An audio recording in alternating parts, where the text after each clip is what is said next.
Welcome to Literary Journeys with River. Today we're diving into A Soul of Ash and Blood, the fifth book in the Blood and Ash series. Remember, this is just a summary, not the full book. Here you'll uncover the key moments, hidden emotions, and memories that reshape the entire story from a different perspective. If you enjoy this kind of content, make sure to subscribe and turn on notifications.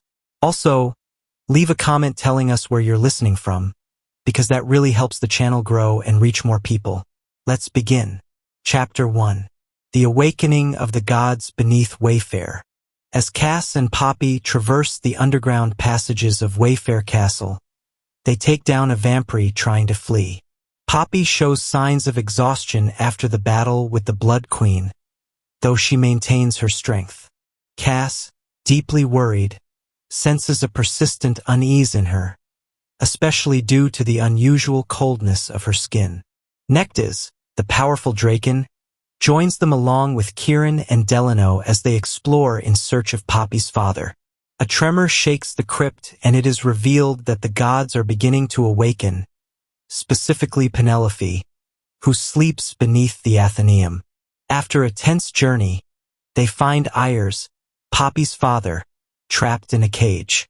With the help of Nektiz and his daughter's emotional intervention, they manage to free him. But just when it seems they have accomplished something, Poppy falls into stasis to complete her ascension.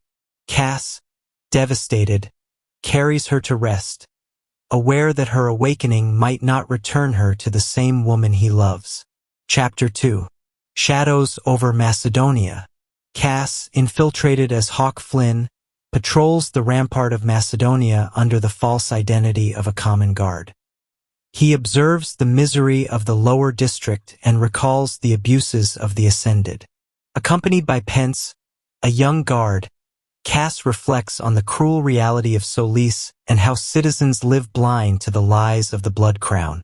The conversation reveals that Pence's brother is a second son sent to the castle, destined to ascend. Cass, filled with restrained anger, remembers that these ascensions are fed with Atlantean blood, and that the demons ravaging the cities are the direct result of the Ascendant's experiments. When the alarm sounds, Cass watches intently as three demons emerge from the blood forest. Pence curses the Atlanteans, unaware that his companion is the Dark Lord himself. Cass maintains his facade, knowing his mission depends on staying hidden to get closer to the maiden. Chapter 3. The Heliotrope Dagger. After a demon attack, Cass notices the smell of rot on Joel Crane, a young guard who just returned. Ignoring a hostile lieutenant, Cass decides to investigate. He visits Joel in his room and confirms that he has been bitten. He is infected. The young man is already showing symptoms and cannot wield the heliotrope dagger he carries. With no family or anyone to turn to, Joel desires a dignified death, believing in the myths about the maiden.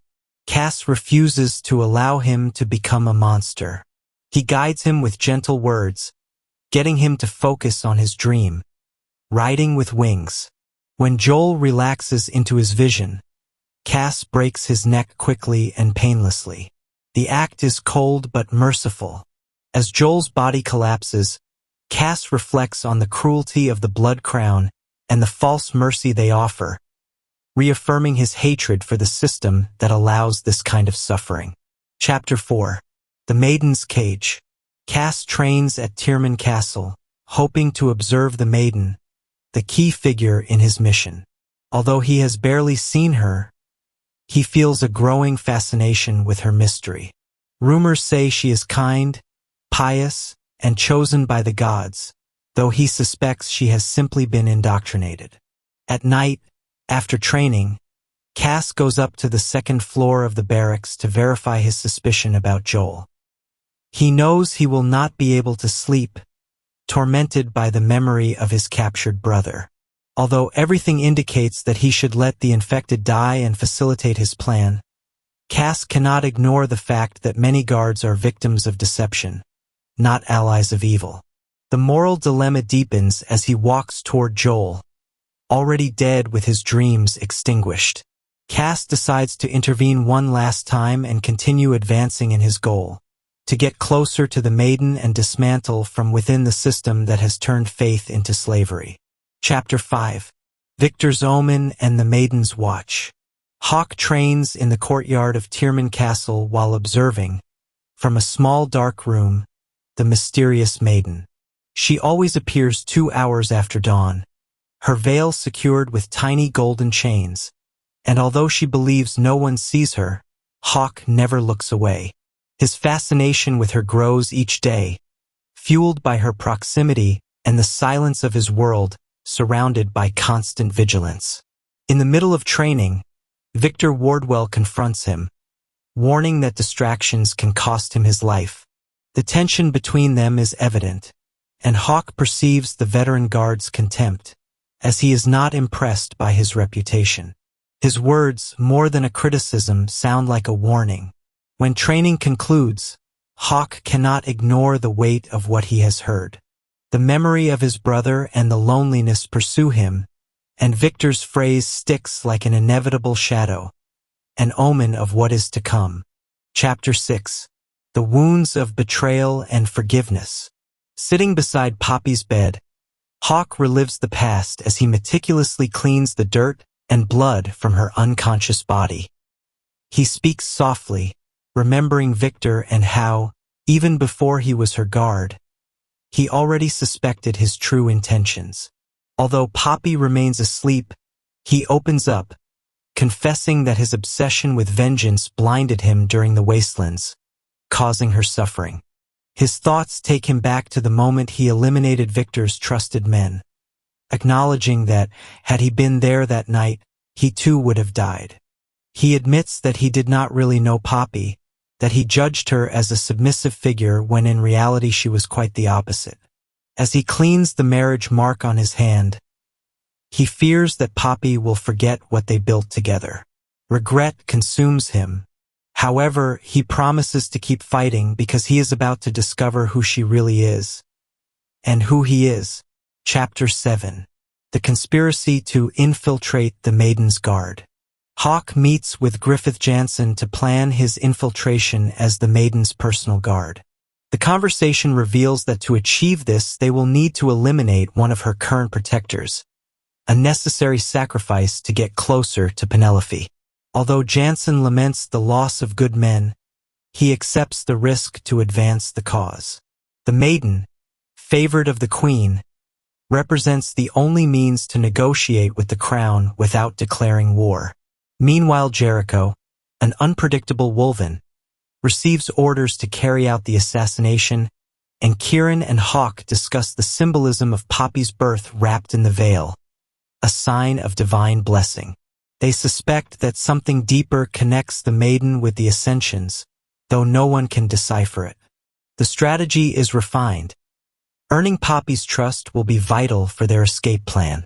In the shadows, Hawke accepts that what he does comes at a high cost, but he will not stop until he frees his brother Malik. Chapter 8. The Unexpected Encounter at the Red Pearl. Hawke remains alone in a room at the Red Pearl, trying to disconnect from the memories that torment him. Immersed in thoughts about his brother Malik and the guilt he carries, he feels unease about his fate. The silent arrival of a hooded figure breaks his introspection. Believing it is Britta, a servant he has been with before, he lets himself be carried away by desire. However, something doesn't fit. The sweet scent, the hesitant gestures, and the softness of the kisses reveal that this woman is not who he thinks. As he removes her hood, Hawke is paralyzed. He recognizes the curve of the lips, the jawline, the white mask. It is her, the Maiden, the woman he had been secretly watching, the one he planned to kidnap to negotiate with the Crown. Fate had brought her to him without warning. The impact is so profound that, for the first time in a long while, Hawke is left speechless. Chapter 9. The Secret Encounter at the Red Pearl. Hawke cannot believe the Maiden is at the Red Pearl, alone with him, kissing him, dressed in a provocative, nearly see-through gown. Surprised by her red hair and green eyes, he discovers unexpected sides of her. Curiosity, boldness, a sense of humor, and a sharp tongue. Despite having planned to kidnap her for years, he finds himself captivated by her presence and the desire to truly know her. The game of identities and tension intensifies when he discovers she carries a dagger made of bloodstone and woven bone, an unusual and expensive weapon. The attraction between them grows, but so does the confusion. Hawk decides not to reveal his identity or act immediately, postponing his plan to savor this unexpected opportunity. Before leaving, he promises to return, and she, though without definitive words, leaves the door open to a second encounter that seems inevitable for them both. Chapter 10. Shadows in the Grove of Wishes. As he returns through the Grove of Wishes after being interrupted at the Red Pearl, Hawk talks with Kieran about the newly arrived supplies. Kieran, uneasy, detects on Hawk the lingering scent of an unknown woman and, after insisting, discovers he was with none other than the maiden. Surprised and concerned, Kieran questions how such an improbable thing could have happened. Hawk reveals that it was she who entered the room, seemingly on purpose. Although he had the chance to kidnap her, he chose not to, fearing she would see it as punishment for seeking pleasure and breaking imposed rules. Hawk admits something about their brief encounter moved him deeply. Kieran senses Hawk's motives are more emotional than tactical. The conversation ends with Hawk's firm decision not to ruin what he experienced with the maiden, preserving her freedom, even if that means waiting before acting on his true intentions. Chapter 11. Emil's Blood Oath. Hawk and Kieran meet deep in the grove with Emil and the Wolven Arden, who have brought supplies from Atlantia.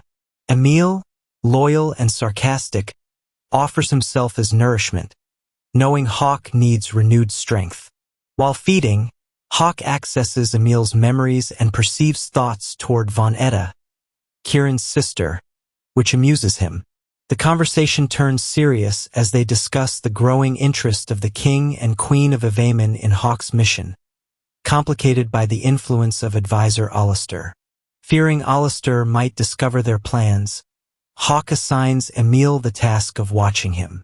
He declines Emil's help to stay but makes clear the importance of keeping everything secret. Before departing, Hawk reaffirms his intention to avoid an unnecessary war with Solis and to protect the maiden, not kill her. With renewed determination, he hurries back to the Red Pearl. Chapter 12. Hunt in the Grove of Wishes. Hawk returns to the Red Pearl, only to find the maiden has left. Worried, he searches for her through the dangerous nighttime streets. Knowing her cunning, he deduces she took the most hidden route, the Grove of Wishes. Following her trail with heightened senses, he becomes a silent predator, fascinated by her confident movements. But soon, he detects a threat. Another being is following her. It is a young ascended, hungry and out of control. Hawk attacks him brutally, rips out his heart, and disposes of the body with contained violence. The danger has passed, but the adrenaline and Hawk's protective instinct remain. He realizes the maiden was closer to danger than she knows. With a mix of relief, fury, and desire, he resumes his path toward the citadel, determined to find her again and not let her slip away. This time he will protect her at all costs. Chapter 13. Ghosts Beneath the Boiling Water. Cass turns to the heat of the Polyban to wash the vampire's blood from his skin, but the water cannot erase the memories or the scars. The image of the maiden consumes him. Her eager answers, her unexpected sensuality, the intensity of her eyes, and the way she surrendered to pleasure. Physical passion gives way to emotional torment as his mind drags him back to the years of captivity under the Ascended. Pain, humiliation, and abuse haunt him, drawing a history of darkness, invisible scars, and unhealed trauma. He recalls how sex, drugs, and self-harm were his only ways to escape. In that moment of apparent calm, Cass accepts that while he is left behind physical chains, the mental ones still imprison him. The maiden has awakened something in him, a spark that challenges the blackness of his past and forces him to face truths he buried decades ago. Chapter 14. Silent Confessions and Broken Redemption. With Poppy asleep in his arms, Cass opens up like never before. As he holds her, he whispers confessions he has never spoken aloud, revealing the pain hidden behind his warrior facade. He speaks of the torment that broke him after his captivity, the guilt, the rage, the shame, and the despair that led him to seek comfort in sex, alcohol, and ultimately, self-inflicted pain. He explains how an accidental wound during training became a way to silence the screams in his mind. Kieran, a silent witness to the confession, reminds him it wasn't selfishness but suffering. Cass promises to tell Poppy the full truth when she awakens, especially about Shay. Despite the past, he knows Poppy will understand. They talk about the encounter at the Red Pearl, the plans underway, and how she has begun to disrupt his world of shadows, guilt, and thirst for vengeance. Chapter 15. Echoes of Death in the Tierman Gardens. The maiden's disappearance from the garden raises Cass's suspicions, as he watches from above while the Ascended cover up a recent death. Duchess Tierman and Lord Mazine whisper with Jansen, pointing to fangs and marks on a female corpse, hiding the obvious with calculated lies. Cass detects the maiden's scent on Lord Mazine, a detail that deeply unsettles him. While Britta tries to approach him with her usual flirtation, she reveals the victim's name, Melissa Axton, and hints she was with Mazine before dying. The pieces half fit and frustration grows. Cass realizes the Ascended are already crafting their official version, in which the Dark One and the Atlanteans will be blamed. Every word conceals a darker truth, and he can only think of the maiden and how close she was to danger without anyone noticing, except him. Chapter 16. The Line That Shouldn't Be Crossed. When Cass learns that Jericho disobeyed his orders and struck the maiden during a kidnapping attempt, rage consumes him. Without thinking, he goes after the traitor, determined to kill him. Kieran intercepts him and reminds him what's at stake. Jericho acted under his command, and killing him would have serious political consequences. Cass struggles against the impulse, but his emotions are tied to deeper wounds, scars from a past filled with abuse where physical pain was used against him. Seeing someone hurt Poppy rekindles that darkness, that past he's tried so hard to bury. Kieran manages to bring him back to reason, reminding him that he is now the Prince of Atlantia and must think beyond personal fury. Cass recognizes the truth. His reaction was more visceral because of what Poppy represents to him, something he is still not ready to admit, not even to himself. Chapter 17. Justice with a Glass of Whiskey. Cass bursts into a room where Jericho is recovering after being wounded. Surrounded by witnesses, the prince confronts him with cold firmness, controlling his rage thanks to Kieran's words. He reminds him that disobeying orders and endangering the maiden is unacceptable, though he admits it created a useful opportunity for the plan. After offering him a drink as an apparent symbol of reconciliation, Cass surprises everyone by cutting off Jericho's left hand, marking him for his failure. The punishment is both exemplary and strategic. Cass then orders Jericho to be sent to New Haven, away from the city. The scene makes clear the line between loyalty and betrayal and sets the standard Cass demands from his followers. The final conversation with Kieran shows that Poppy has been underestimated, especially for her woven bone-handled dagger and her unexpected ability to wield it. Chapter 18. Honor on Rylan Keel's pyre. Cass attends Rylan Keel's funeral with a mix of guilt and introspection. Though he was the one who ordered his death, it stings to see the crown fail to pay tribute. His unease grows when he sees the maiden silently arriving with Victor. Her presence, solemn and respectful, impacts everyone.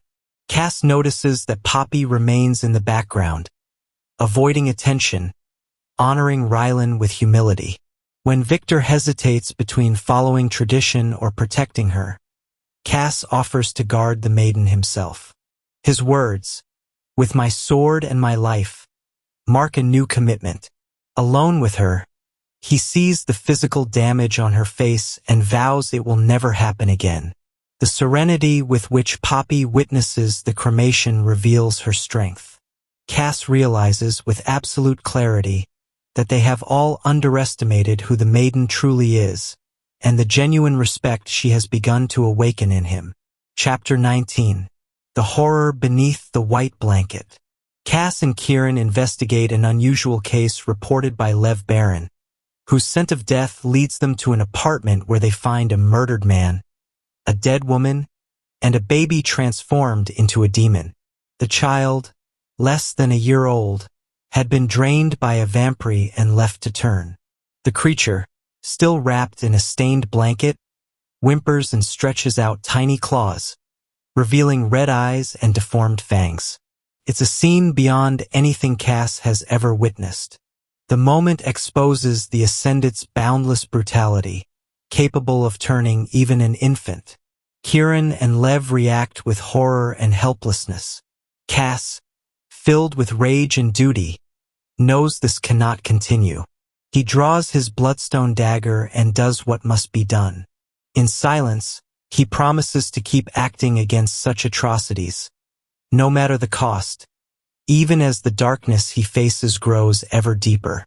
Chapter 20. The Interrogation of Duke Tierman. Cass meets with Duke Tierman in his private quarters, a dark and oppressive room symbolizing power and cruelty. The Duke, cold and condescending, evaluates him as a potential guard for the maiden. Despite veiled compliments, Cass senses contempt and latent danger in every word. Their conversation reveals the court's fears over renewed threats against Poppy, especially from the Dark One. Cass responds cleverly, defying the Duke's expectations by claiming that fearing death makes him more effective, not weaker. When the topic shifts to his closeness with the maiden, the Duke hints at concerns over an emotional connection. Cass lies firmly, denying any personal interest. Before he leaves, Tierman issues a brutal threat. If anything happens to the maiden, Cass will be flayed alive. Cass accepts the warning without flinching, knowing his plan will require facing enemies as ruthless as this. Chapter 21. The Natural Order of Things. During another city council session, Cass reflects on the gods depicted in the ceiling frescoes and how the Ascended manipulate their symbols. The audience's attention turns to the appearance of the maiden, whose mere presence moves mortals and nobles alike. Cass watches her with unease, feeling a deep connection when she meets his gaze from the crowd. The session takes a harrowing turn when a couple, the Tulas, plead for their only surviving son to be spared the rite, having already lost their 2 other children. The Duke and Duchess coldly deny the request, claiming the sacrifice is the natural order of things. Cass, enraged by the Ascendant's indifference, leaves before he acts rashly. Though he cannot yet change the system, he decides to take action. He will protect Tobias and ensure the Tulas family escapes the cruel fate imposed by the crown. Chapter 22. The Veilless Maiden. Cass finally becomes the maiden's personal guard. Accompanied by Jansen, he confirms the secret transfer of the Tulas family to New Haven, ensuring their safety. He then attends a meeting with the Duke and Duchess, who formally announce his assignment as Keel's replacement. Penelope enters and is clearly stunned to see him. The tension rises when she is ordered to remove her veil, something reserved only for the closest. The moment reveals her scars, marks from a demon attack that nearly killed her in childhood. Cass, moved by her strength and beauty, breaks the humiliating silence imposed by the Duke and solemnly declares that both sides of her face are equally precious. He swears his oath using her given name, Penelope, reaffirming his complete protection. The room falls silent, but his gesture has drawn a clear line, a turning point in their relationship and in her heart. Chapter 23. The conversation behind the door. Now officially assigned as her guard, Cass escorts Penelope to her chambers alongside Victor and Tawny. While keeping watch from the hallway, he accidentally overhears a private conversation between Poppy and Tawny. He learns that Poppy is her nickname and that she vividly remembers the kiss they shared at the Red Pearl. Tawny, surprised and intrigued, demands every detail. Poppy confesses it was her first kiss and, though she didn't remove her mask, believes Hawk might recognize her. They wonder if he already has and simply chose to stay silent. As the two analyze the situation, Cass smiles at their comments and admires the closeness between them. Though Poppy claims it was a one-time moment, her tone reveals the emotional confusion she's experiencing. Cass, listening to every word with growing interest, knows that his role as her personal guard will not go unnoticed. From that day on, nothing between them will ever be the same. Chapter 24. Arrogant and conceited. Victor hands Cass the Royal Guard cloak, officially beginning his service as Poppy's personal guard. Despite the tension between them, they establish an understanding rooted in shared duty. Cass discovers the maiden's strict routine, confined to her quarters with little interaction except on rare occasions. Victor reveals that Poppy suffers from nightmares caused by a demon attack at age 6 that left her physically and emotionally scarred. Cass is shaken to learn this part of her story. He also finds out about the vigilance required over nobles like Lord Mazine, known for crossing boundaries. Though Victor mistrusts Cass, he acknowledges his skill and dedication. Cass, in turn, explains that he used her name during the oath to remind her that she is a person, not a symbol. That sincere gesture marks the beginning of his silent bond with Victor and reaffirms his resolve to protect her at all costs. Chapter 25. I've made a new friend. Cass receives a coded message that leads him through the most deprived sectors of Macedonia. While delivering food to starving children, he reflects on the limited reach of his actions for now. He then meets Kieran at a butcher shop that serves as a front for the descendants. There, they interrogate Lord de Vries, an ascendant implicated in the kidnapping attempt. Cass and Kieran torture him until he reveals that the maiden was chosen not by the gods but by the queen. Remembering that de Vries witnessed his captivity, Cass becomes emotionally exposed. De Vries had seen him broken, which revives traumatic memories. Consumed by rage and contempt, Cass loses control and ends up killing him. Though it wasn't the original plan, he acknowledges that the Ascended had lived long enough. The act reaffirms his resolve to avenge the fallen and protect Poppy at all costs. Chapter 26. Present Fourth. While Poppy sleeps, Cass speaks to her in the darkness, confessing that he didn't remember de Vries until he saw him again. He reflects on his captivity and how his mind blocked memories to survive. He admits that his brother Malik wasn't chained physically but was bound by guilt and love for Millicent. Though he understands his reasons, Cass still hasn't forgiven him. Watching Poppy sleep, he remembers the first time she spoke to him as her guard. That memory became a turning point, an emotional anchor. Cass realizes that Poppy is his truth, the axis around which everything in his life has changed.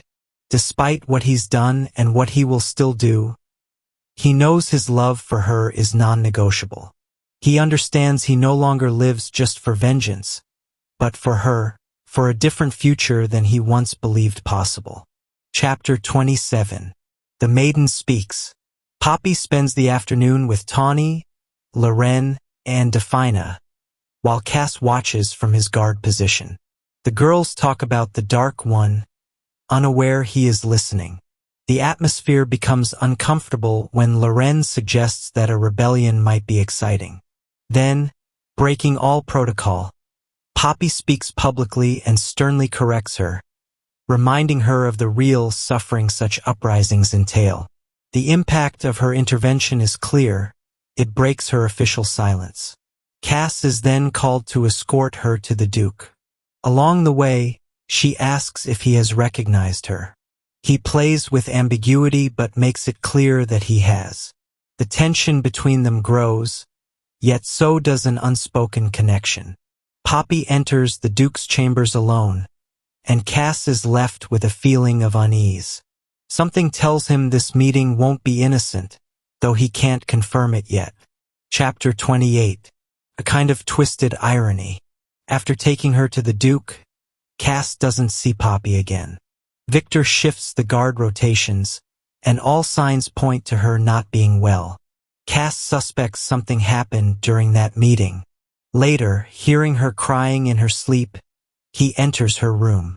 He watches her in silence, moved by her vulnerability. As he covers her with a blanket, he notices how empty her room feels, as if it belongs to no one. He recalls what he too has endured and how violence has scarred them both. He stays, feeling an increasing need to protect her. Though she doesn't know it, he has already begun to change. He understands that behind the veil is not just a sacred figure but a strong, wounded, and resilient young woman. His thirst for vengeance now shares space with a deeper bond. He knows this is no longer just a plan. Now it's also personal. Chapter 29. Love revealed in the stasis of dawn. Cass watches Poppy as she sleeps deeply in stasis. His thoughts are filled with memories, whispered confessions, and hidden wounds. He caresses her skin, speaks softly, and admits he has been by her side while she slept more times than she knows. He remembers the night they fought demons together and how that moment changed his view of the maiden. He acknowledges that he once underestimated her, but seeing her wield a dagger and fight fearlessly, he began to see her as Penelope, not just a symbol. He admires her strength, stubbornness, and courage. Despite past pain, Cass feels that he has begun to heal thanks to her. He gently touches her shoulder, convinced she will wake. He firmly believes they will meet again, because his soul clings to hers, and because Poppy is too strong to be lost in the silence of eternal sleep. Chapter 30. The Red Mist and the Roar of Demons. Cass is patrolling the rampart when a thick, supernatural fog begins to spread over the blood forest, hiding monstrous figures. The guards go on high alert as the mist consumes the torches and disables their fire defenses. They know the demons are approaching. When the creatures emerge, their deformed appearance and sheer numbers overwhelm the front lines. Cass joins the battle with fury and precision, soaking the ground in blood. He sees Victor fighting nearby and, for a moment, considers leaving him vulnerable to facilitate future plans. But he doesn't. Realizing Poppy is alone and locked away with the Ascended, Cass heads back to the castle, fearing for her safety. Along the way, he sees a freshly bitten guard who, with honor, slits his own throat to avoid turning. The gesture deeply impacts him. War breaks out outside the rampart, but his personal battle now drives him toward her. Chapter 31. The Maiden and the Woven Bone Dagger. During the chaos of the attack, Cass spots a hooded figure fighting with surprising skill on the rampart. It's the Maiden. He recognizes her by her scent, her movements, and her bravery. She tries to escape, but Cass stops her, impressed by her agility, aim, and boldness as she faces him with her own dagger.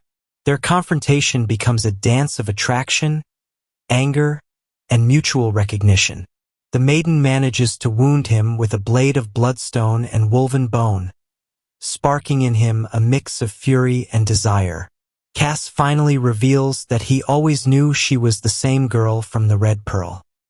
He confronts her with irony and provocation, enjoying her defiant spirit. Though she tries to deny everything, he corners her with truths. Before letting her go, he makes it clear that they'll have to talk about what happened, about what they feel, and about what she truly means to him. Chapter 32. Between Truths, Scars, and Forbidden Confessions.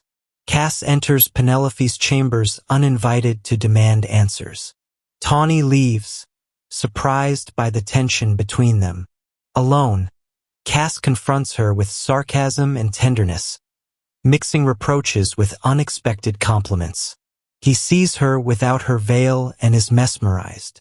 Penelope, though irritated, defends herself firmly. He learns she was secretly trained, deduces Victor was responsible, and promises not to expose her. Poppy reveals why she learned to fight. She survived a demon attack in childhood that killed her parents. She doesn't want to be powerless. Cass understands her pain and respects her more. They confess that both have helped the curse die with dignity. He tries to earn her trust, but she hides what happened after her last meeting with the Duke. Cass recognizes the deep connection between them, marked by shared wounds. As he watches her in her nightgown, his desire and admiration reach a new height. Chapter 33. Secrets Between the Rampart and Trust. Hawk faces growing tension with Victor after it's revealed that Penelope was on the rampart during the attack. Victor questions him relentlessly, trying to understand why he covered for the maiden. Without revealing everything, Hawk defends his decision by appealing to the respect he feels for Penelope's bravery and her desire to learn how to protect herself. Though at odds, both men share the same frustration: the need to protect her without compromising their secrets.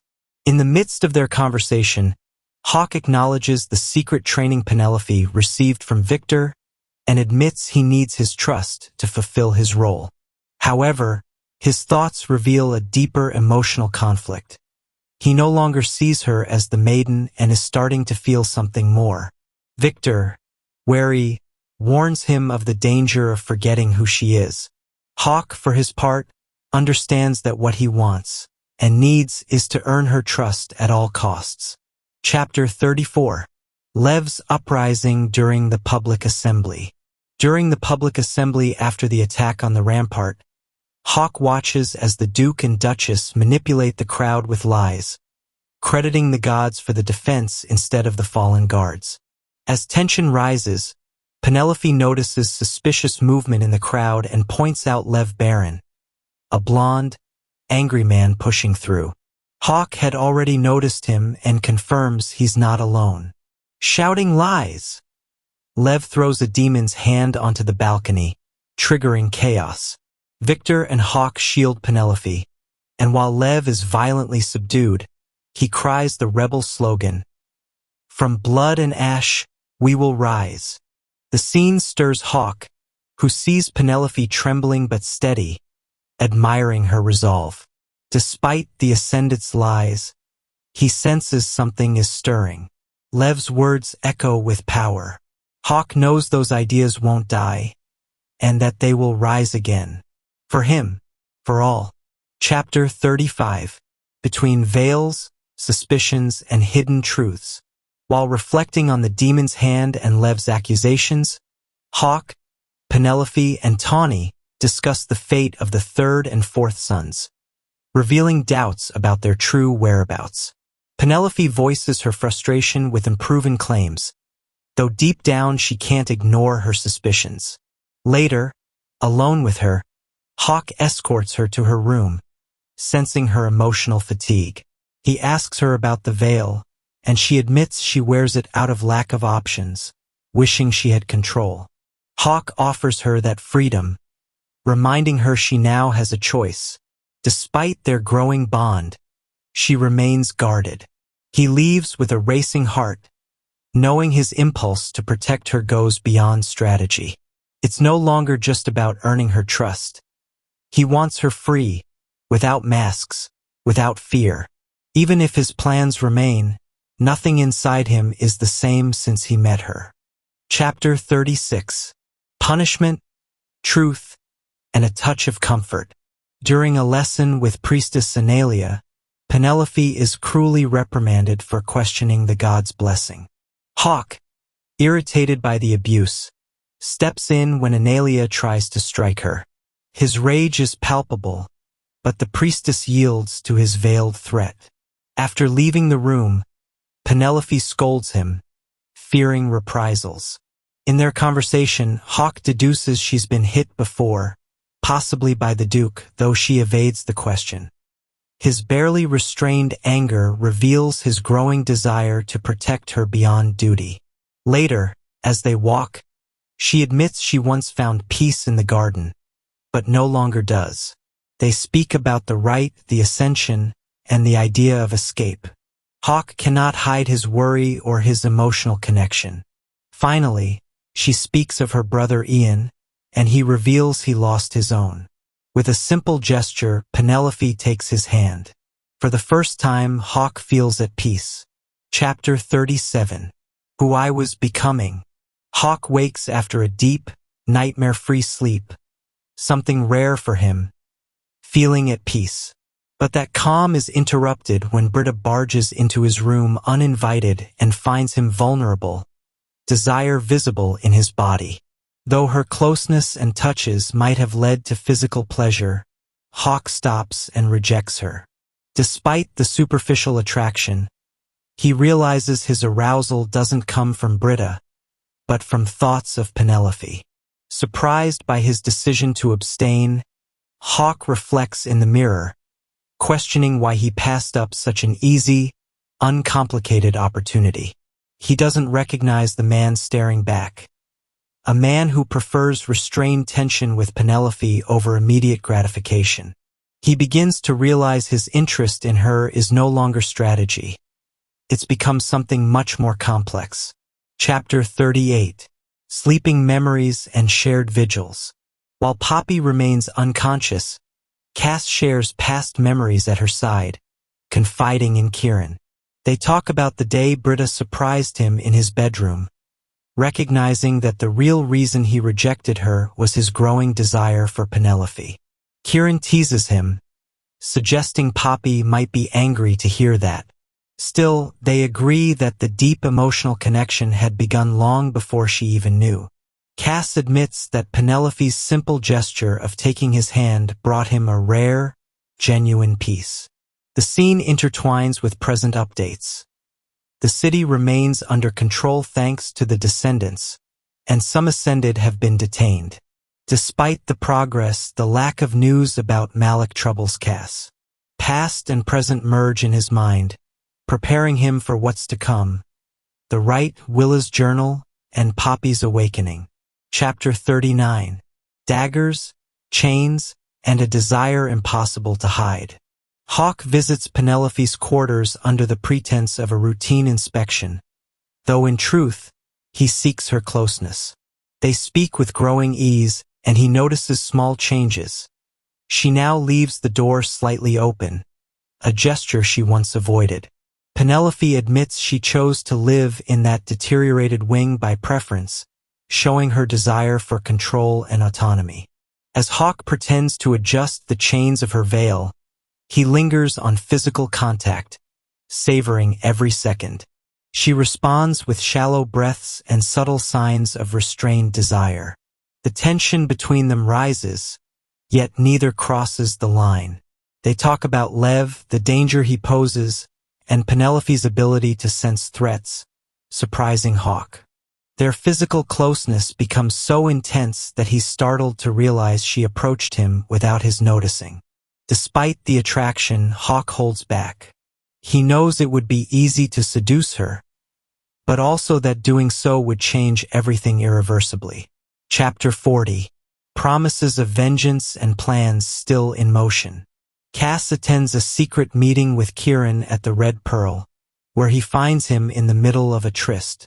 Though he's invited to join, as in the past, Cass declines. His desire is fixed on Penelope, and no one else satisfies his need. They talk while Kieran finishes, and Cass shares everything he's discovered, especially the abuse the Duke inflicted on Penelope. His decision is clear. He will kill him during the right attack. Kieran tries to reason with him, reminding him that vengeance is not justice, but Cass insists. Penelope matters to him, though he denies it. As they prepare clothes for her and finalize the last details of the plan, it's clear that Cass is more emotionally invested than he admits. Though his motives were once strategic, his rage and desire to protect her are no longer just tools. They've become personal. The right approaches, and blood is about to be spilled. Chapter 41. The Forbidden Journal of Miss Willa Collins. Cass discovers that Penelope has once again escaped the castle. He follows her to the Athenaeum, where he finds her in a dangerous situation, perched on a high ledge with a book in hand. He helps her back inside, and after a brief argument, learns she was hiding to avoid the Duke, who had arrived unexpectedly. During their conversation, Cass discovers that Poppy accesses the outside world through a secret passage from her room. Upon questioning her, he also finds out that the book she clings to is none other than the provocative journal of Miss Willa Collins. Curious, Cass reads it aloud, finding intimate descriptions that cause Poppy both discomfort and arousal. The interaction becomes playful, fun, and deeply intimate. What began as surveillance turns into a shared moment that marks a turning point in their growing emotional and sensual bond. Chapter 42. Dark Paths and Moonlit Confessions. On their way back to the castle through the Grove of Wishes, Cass and Poppy talk in an atmosphere of growing trust. She downplays her need for company, but he sees the truth behind her silence and impulsive actions. They discuss books, prohibitions, and the oppressive control the Ascended have over her, and Cass affectionately mocks her bold reading choices. When he mentions calling her Poppy instead of Penelope, she confronts him with curiosity. He can barely explain why, it just feels natural. They share jokes and laughter, even a rare genuine laugh from Poppy. Cass internally reflects on the fate awaiting her after the abduction, aware that her freedom will remain an illusion. Still, he begins to consider offering her a choice, even if that idea contradicts his entire plan. Chapter 43. The Journal's Memory and What Changed Since Then. Cass holds Poppy in his arms while she remains unconscious, recalling the night he discovered Miss Willa's journal and called her Poppy for the first time. Beside him are Delano on watch and Kieran in the bathing room. The room is silent, but Cass's mind is overflowing with thoughts. He remembers how, from that day, he began to question his plans and envision a different future for her, one where she had the freedom to choose. He confesses that his desire to kill the Duke was born from what he learned had been done to Poppy, not from political vengeance. Back then, he didn't yet understand what he felt, but Kieran already suspected. Cass accepts that the bond he feels with her goes beyond strategy. His rage, tenderness, and need to protect her blend with the pain of not being able to stop so much of her suffering. Chapter 44. The Brutal Justice of Prince Casteel. On the day of the rite, Cass storms into Duke Tyrman's study with a single intention: execution. Before arriving, he kills a guard who had confessed to the abuse the Duke inflicted on Poppy. The Duke tries to appear defiant but quickly recognizes Cass as the Dark One and realizes the gravity of his mistake. Cass reveals that the Duke's death is not about politics or revenge for his brother. It's about Poppy. Furious, he interrogates him about the physical punishments he inflicted on her. He then forces him to blink the number of times he hit her, and Cass delivers the same number of lashes with the same cane. Finally, he drives the weapon through him. The execution brings no full satisfaction, but Cass ensures the message is clear. The Duke died for what he did to Penelope. His body will be publicly displayed during the rite as a sign of the end of his power. Chapter 45. the garden, the mask, and restrained desire. Cass arrives at the rite after executing the Duke, with blood still fresh beneath his skin, though hidden behind his mask and smile. When he sees Poppy in the crowd, his breath catches. Her crimson dress and mask enhance her beauty dazzlingly. Together, they slip away from the hall to avoid Victor's watchful eye. Cass suggests going to the garden, not only as part of his plan but to help her reclaim her place of peace. Amid laughter, touches, and shared glances, the tension between them intensifies. Cass wants Poppy to experience something real, beyond duty and fear. Beneath the willow tree, she sits in his lap and confesses she can't have him. But she wants to. Between kisses, touches, and unspoken promises, Cass gives in to his emotions. However, Victor's sudden arrival forces them to postpone the plan. The moment fades, but the connection is already sealed. Chapter 46. Confessions beneath the willow and the promise of new memories. In the garden, Cass leads Poppy to an old willow, hoping to replace her painful memory with a warmer one. He shares a childhood story about a hidden cave he once shared with his brother and a friend, a refuge that became a grave after their loss. Moved, Poppy opens up about her parents and her brother Ian. As she recalls past nights spent watching blooming roses, Cass offers to show her his favorite hideout.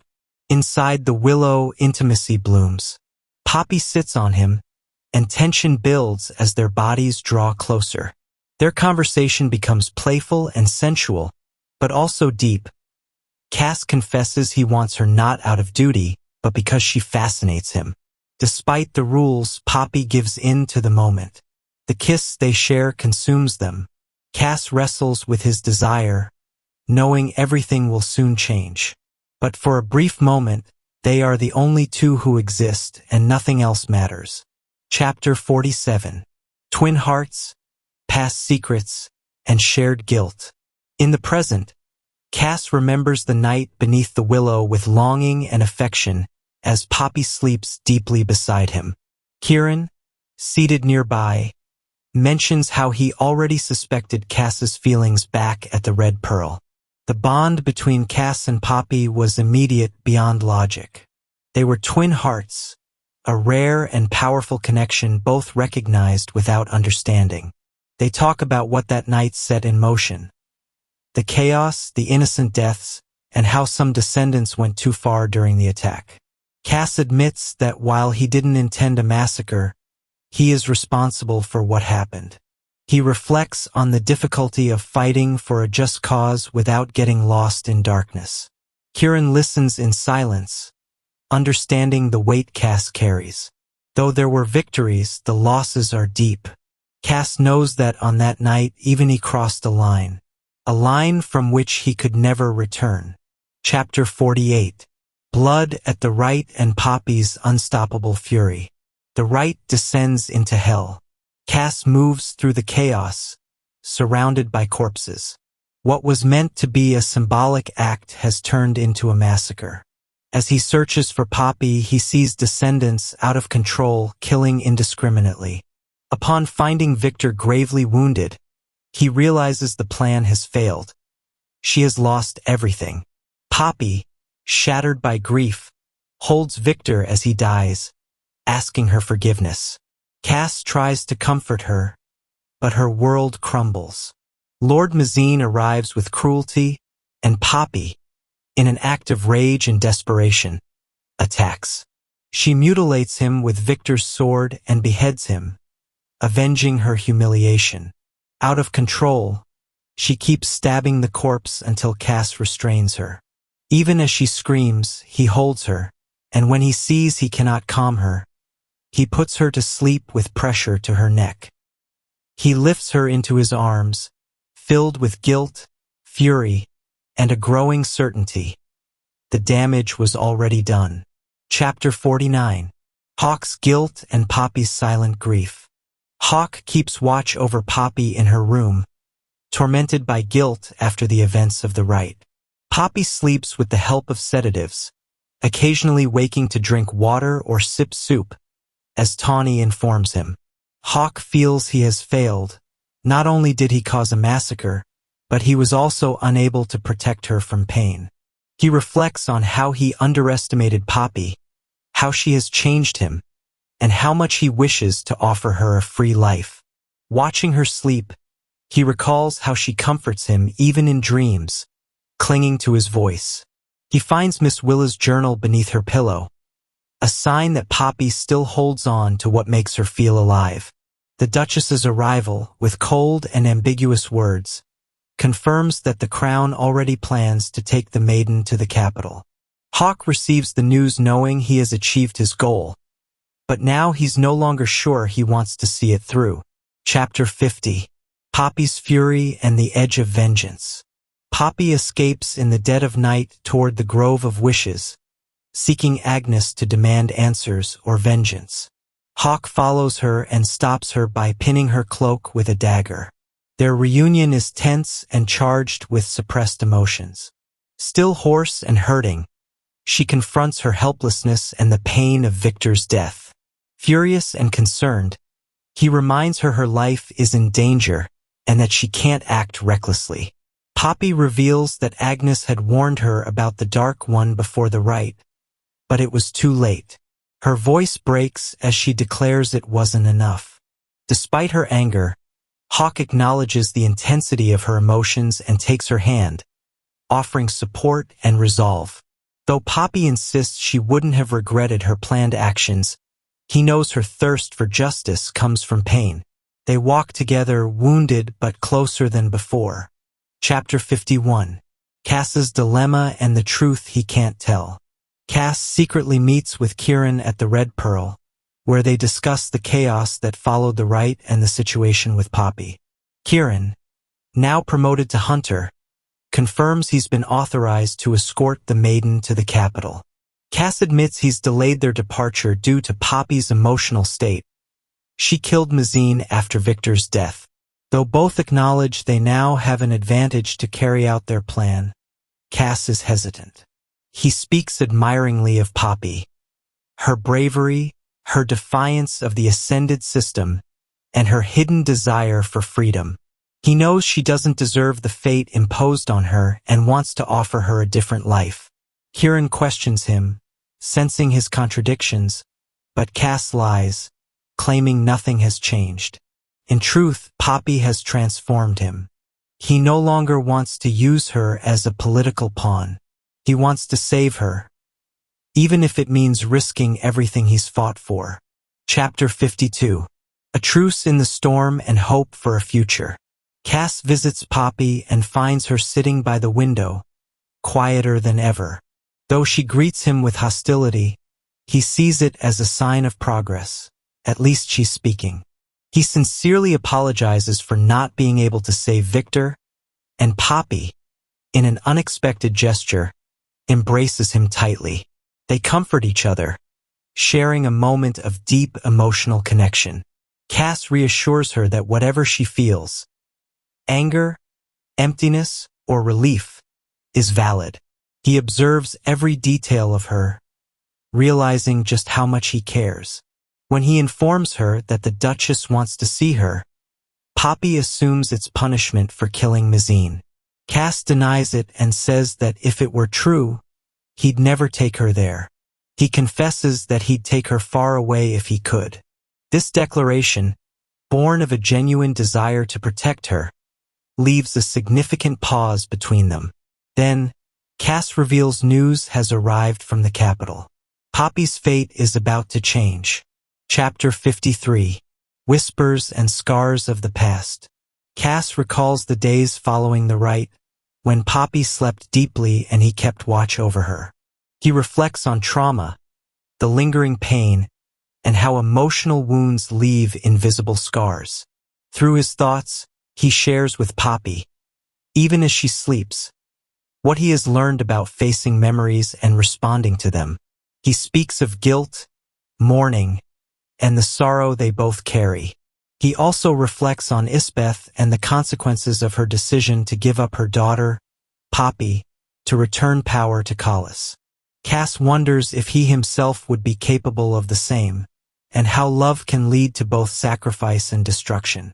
The chapter closes with an image of Poppy enjoying the sunlight in Macedonia, a radiant moment that Cass treasures, knowing their story is marked by painful choices, deep wounds, and a hope that refuses to fade.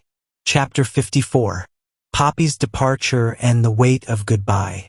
At the gates of leaving Macedonia, Cass watches as Poppy enjoys the sunlight on her face for the first time in years, without a veil, without restrictions. It's a moment of freedom that marks the beginning of a new journey, not as the maiden, but as Poppy. She admires the horse Seti, recalls a mischief with Victor in the stables, and is emotionally moved when she receives her lost dagger, a gift from her fallen guard. Despite the tension between them, their connection grows. Kieran and the others join the group, surprised to see Poppy's face for the first time. The young woman, resolute, bids farewell to her past in the city with a final glance. Macedonia is left behind, with its memories, fears, and losses. Now begins an uncertain journey where she must face the unknown, guided by instinct, accompanied by Cass, and driven by a burning desire to decide her fate for herself. Chapter 55. The Forest, Desire, and Poppy's Laughter. On the first day of travel, Poppy rides in front of Cass, inexperienced and sharing the cramped space on Seti. Her involuntary movements awaken a growing desire in him as they talk about the dangers of the forest, creatures like bar rats, and the state of the road. The tension between them is mixed with constant wordplay. Cass reveals he brought Miss Willa's journal, causing Poppy both embarrassment and laughter. The chemistry between them becomes undeniable, and for the first time since the rite, Poppy laughs freely and genuinely. That laugh enchants Cass. The warmth and fun of the moment are interrupted as they reach the outskirts of the Blood Forest. The atmosphere shifts abruptly. Human bones, dark leaves, and the looming threat of the Craven turn the road into a sinister scene. The tension returns, but Poppy does not falter. She is ready for what lies ahead. Chapter 56. Night in the Forest and the Awakening of Desire. During the night in the Blood Forest, Cass watches Poppy from a distance. She shivers from the cold, unable to sleep, and he lies beside her to warm her. Through teasing and shared memories, the conversation deepens. Poppy confesses she doesn't want the ascension, fears the gods, and went to the Red Pearl just to experience life. She speaks of the love between her parents, her fear of an imposed future, and how others have shaped her destiny. Cass listens, moved, feeling every revelation draw him closer. The air becomes heavy with intimacy as Cass begins to caress her, awakening in Poppy a pleasure she's never known. She lets go, and he guides her with tenderness to her climax. Though some lines are not crossed, the surrender is complete. For Cass, giving her pleasure is an act of silent love. For Poppy, it is life itself. Chapter 57. Hawk's Dilemma and the Looming Truth. Hawk watches Poppy sleep, torn between duty and desire. He reflects on all she has endured, from the Duke's abuse to her bravery, tenderness, and ability to make him forget his past. He knows he's using her to negotiate Malik's release, but the idea of betraying her grows unbearable. Kieran senses his feelings and confronts him, reminding him of their mission, sparking tension between them. Hawk admits he needs more time before reaching New Haven, where the exchange will become inevitable. Poppy awakens, and her presence momentarily chases away his doubts. They share an affectionate intimacy, marked by the trust from the night before. Hawk, aware of the depth of their bond, thanks her for trusting him. Yet the shadow of his mission lingers. Sooner or later, Poppy will discover the truth. And then, everything will change. Chapter 58. The Battle in the Blood Forest. As they travel through the blood forest, tension mounts with the appearance of bar rats and a thick fog that signals something worse. Suddenly, they are attacked by craven, creatures twisted by the ascended. Amid the chaos, Poppy shows surprising skill with her dagger, impressing everyone, even Hawk. Despite the danger, she fights without fear, drawing the attention of even more vicious craven. Hawk is captivated by her courage. Eric is gravely wounded, his insides exposed, facing a slow death. Then Poppy takes his hand, and something extraordinary happens. The pain disappears, and Eric dies peacefully. The group is stunned, especially Phillips, who mentions rumors of a divine touch. Hawk begins to believe that Poppy truly was chosen by the gods. What just happened defies all known logic and adds a new layer of mystery to Poppy's true nature and hidden gifts. Chapter 59. Divine Suspicions and Difficult Decisions. After escaping the blood forest, the group camps at 3 Rivers. Hawk can't stop thinking about what he witnessed. Poppy easing Eric's pain with a simple touch. He talks with Kieran about the possibility that Poppy was chosen by the gods. Perhaps she isn't fully mortal. Kieran, skeptical but worried, suggests that might explain her value to the Blood Crown. Still, doubt lingers. How do the Ascended plan to use that power? Hawk starts considering a dangerous alternative. Free Malik, then rescue Poppy again. He doesn't want Kieran or anyone else to bear the consequences.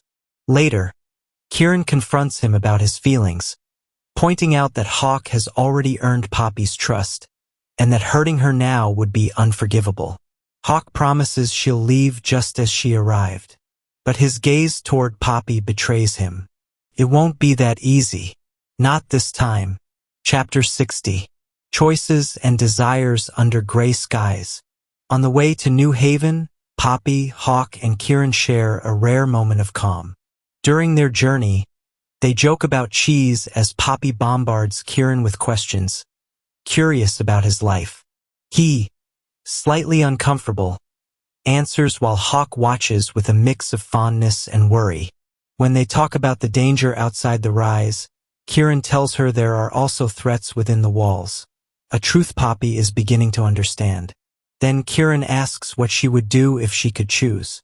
She answers that she would choose to be right there, traveling, free, even though she doesn't know much about the world. Her honesty moves them both. Poppy wants to live, and what others see as routine, she sees as a revelation. Hawk reaffirms his decision to protect her. The conversation reveals not just Poppy's emotional growth, but also the rising tension within Hawk, who realizes his duty and his heart no longer follow the same path. Chapter 61. Confessions Under Watch. Cass recalls the moment Poppy used her gift to ease his pain, an act he still doesn't fully understand. As she sleeps in stasis, Kieran and Delano stand guard in their woven forms. The arrival of Millicent, accompanied by Malik, causes immediate tension. Millicent confesses she fled out of fear of the primal of life, afraid of Poppy's power. Malik and Cass finally face their feelings, revealing past wounds, guilt, and long silences. They speak of hard choices and diverging paths. Millicent and Malik confirm their bond as heartmates, though he hasn't said it aloud yet. The conversation ends with a promise of unity, while the returned loyal to Collis remain a looming threat. Despite the tension, the brothers' reunion marks a turning point. The past weighs heavily, but the truth they share strengthens broken bonds and reshapes their priorities. Chapter 62. Shelter Among Allies. Their arrival at New Haven at dusk surprises Poppy, who observes the place's harmony, full of life and under descendant control. Though they try to keep a low profile, the people greet them enthusiastically. Cass reunites with Delano, Nail, and Elijah, who welcome him with jokes, joy, and unwavering loyalty. Elijah offers his home as a refuge, ensuring safety and discretion. In private, Cass gathers his allies to share everything that has happened, including Poppy's use of her gift and the threat her growing power represents. They discuss the future, the danger of the returned, and the dilemma of when to tell Poppy the truth. Cass assumes responsibility for doing it himself. The group agrees to discreetly eliminate the guards who accompanied the maiden. All recognize that Poppy is no longer just a sacred figure. She is the center of a transformation. What happens next will change the course of the war.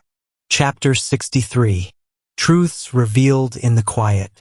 Cass enters the room where Poppy awakens, surrounded by Kieran, Delano, Nail, and Millicent. Her body still weak, she feels confused upon seeing both familiar and unfamiliar faces. Cass gently tells her the essentials. They are in New Haven. She has been in stasis for 3 days, and she has healed. The news that Millicent is Malik's sister surprises her, but the real blow comes when Cass reveals his full name, Casteel. Poppy is paralyzed, processing that the man she knows as Hawk is an Atlantean prince. The tension hangs heavy in the silence as Poppy, torn between pain and betrayal, asks if he used her. Cass assures her he didn't, that his intention was to free her from a corrupt system. Kieran confirms that Cass has changed since meeting her. But for Poppy, the trust is broken. Everything she thought she knew is now in question. Chapter 64. The Decision of a Wounded Maiden. The shock of the revelation consumes Poppy, who feels deceived by everyone, especially Cass. Millicent tries to explain, but her presence only brings more confusion. Poppy demands to know if everything was a lie, her abduction, their feelings, her training. Cass admits he took her prisoner but insists his feelings were never fake. He tells her about Malik, the Ascended, and the true purpose of his mission. Wounded, Poppy defends herself with her power, unleashing a wave of energy that shakes the room. Everyone steps back, and Kieran intervenes to calm her.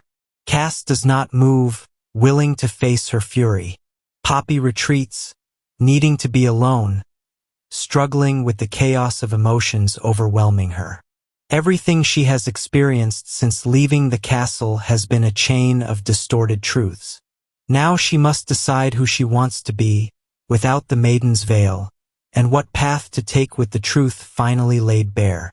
Chapter 65. Whispers and Scars in the Dark. Casteel returns to bed with Poppy, bringing wine and a damp cloth to clean her after their intimate encounter.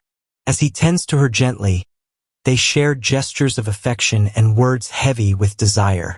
He observes her body, cleans her, and covers her, trying to suppress the inner conflict that torments him. They talk about scars and memories, and Poppy, curious, touches his skin and asks about his past. Casteel answers partially, keeping the darkest truths to himself. As she falls asleep, he is swept into a storm of thoughts about the future, the promise to deliver her to the blood crown, and the fear she may never forgive him. He knows his plan entails pain, loss, and betrayal. Though he wants to protect her, he also needs to rescue his brother. The dilemma deepens as he realizes there may be no outcome without consequences, and that he might ultimately destroy what now makes him feel alive. Chapter 66. Oaths and Revelations on the Brink.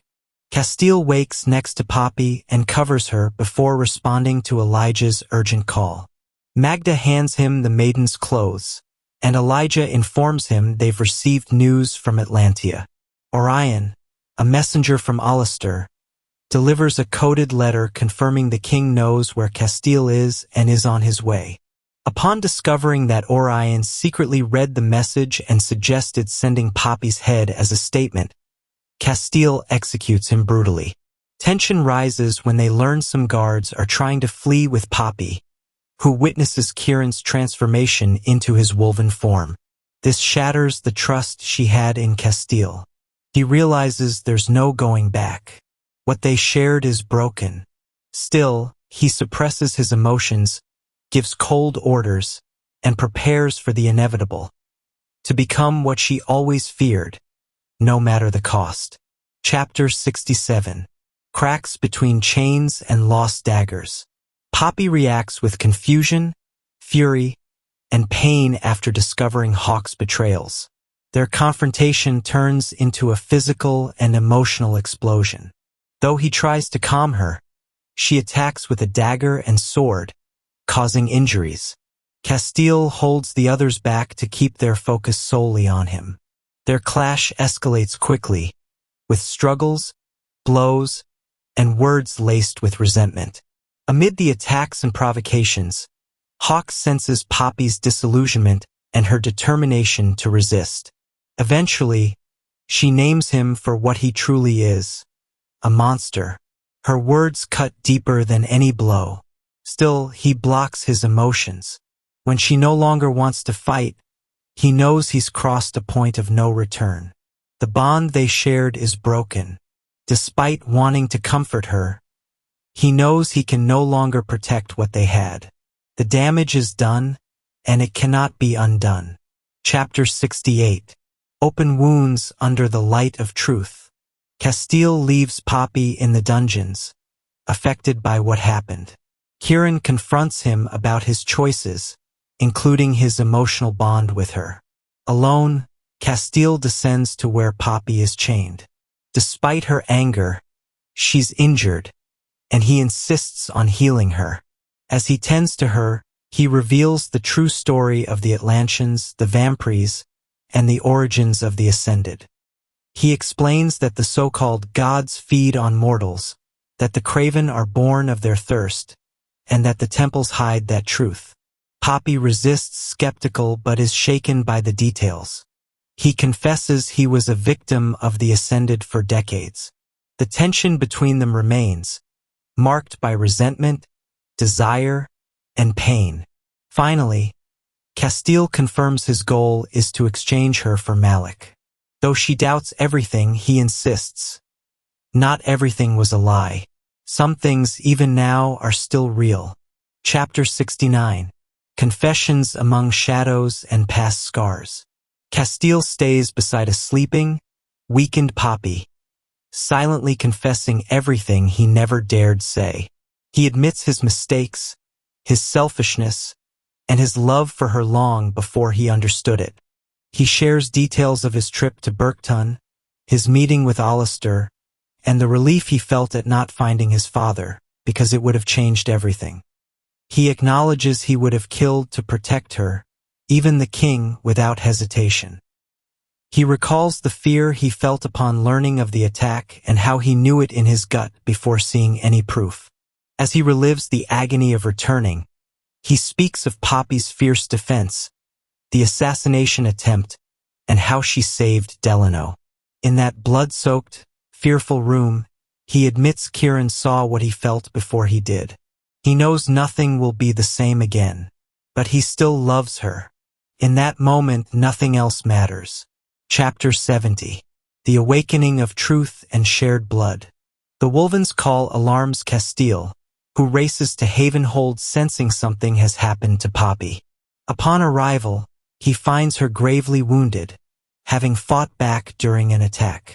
With no other option, he forces her to drink his blood to save her, using compulsion. Poppy, confused but alive, recovers quickly thanks to his blood's healing properties. Though Casteel tries to remain calm, the desire triggered by their blood bond intensifies between them. She calls him Hawke, but soon realizes his true identity. Prince Casteel Denier, also known as the Dark One. The revelation ignites a storm of emotions. Furious and hurt, Poppy strikes him, screams, and stabs him in the chest. He, stunned but resigned, accepts her punishment. Trembling and in shock, she flees. Casteel is left wounded, physically and emotionally, watching as the only thing he longs to protect slips through his fingers. Chapter 71. Revelations beneath the snow and shared blood. After being stabbed, Casteel chases Poppy into the snowstorm, consumed by rage, fear, and a possessiveness he recognizes as dangerous. When he catches up to her, he loses control and bites her, but stops when he discovers something impossible. Poppy's blood contains Atlantean ether. The revelation shakes him to his core, confirming she is half Atlantean and explaining her strength, resilience, and the Ascendant's obsessive interest. This changes everything and triggers an intense physical union between them, charged with desire, truth, and mutual recognition. Afterward, Poppy instinctively eases Casteel's pain with a healing touch. He realizes her value goes far beyond symbolism. Her blood is key to the realm's balance. Determined to protect her, Casteel announces he will take her to Atlantia, far from Solis and the Blood Crown, forever altering their shared destiny. Chapter 72. Blood Decisions and Promises of War. Back at the stronghold, Casteel brings Poppy to her room and entrusts Kieran with her protection. He confirms she is half Atlantean and deduces that the Blood Crown always knew, using her as a pillar of their lies. He resolves to ensure her absolute safety and eliminate any internal threat.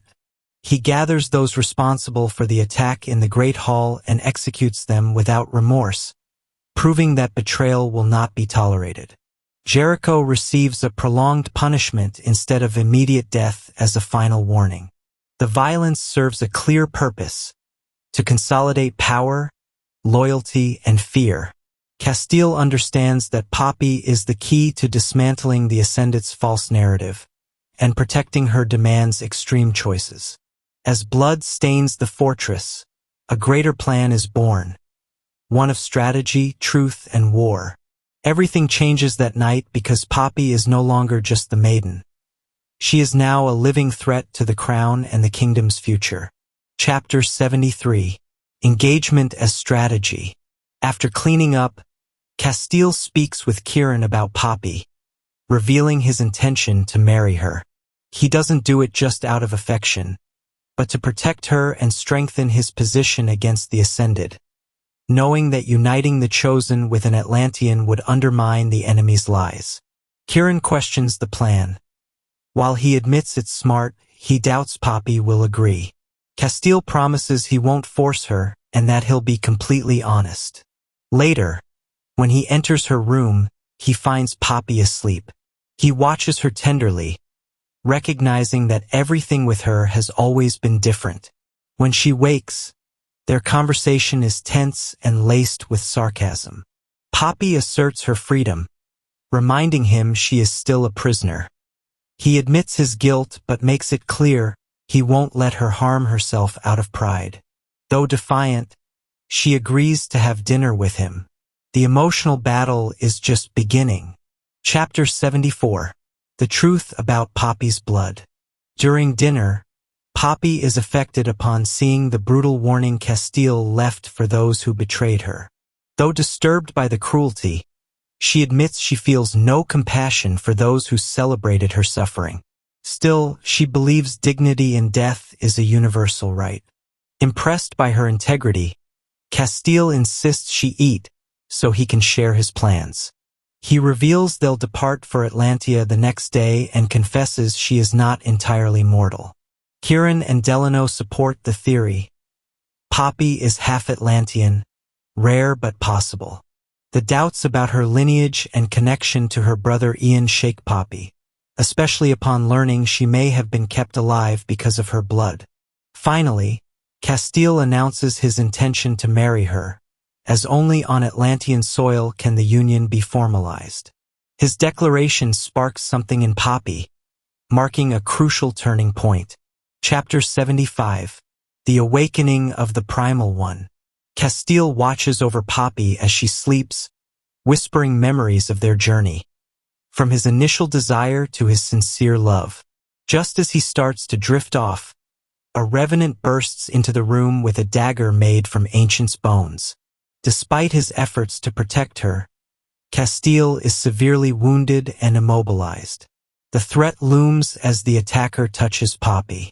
Then, a primal power awakens in Casteel, transforming him into a massive cave cat. Driven by ancestral fury, he annihilates the Revenant with devastating violence. Kieran arrives just after and helps him regain his mortal form. Together, they reflect on the bond formed during the joining with Poppy, suspecting it may have granted him this ability. When Calm returns, the ground beneath the bed cracks, releasing either. Poppy awakens with eyes of pure silver. She is no longer just herself but the embodiment of the primal of life and death. And that brings us to the end of A Soul of Ash and Blood, a story where the past takes on a completely new meaning and every memory changes what you thought you knew. Thanks for being here. If you enjoyed this summary, don't forget to subscribe, like, and share it with other fantasy readers. Now I want to hear from you. Did your perception of Casteel change after this book? And do you think this version reshapes the original story?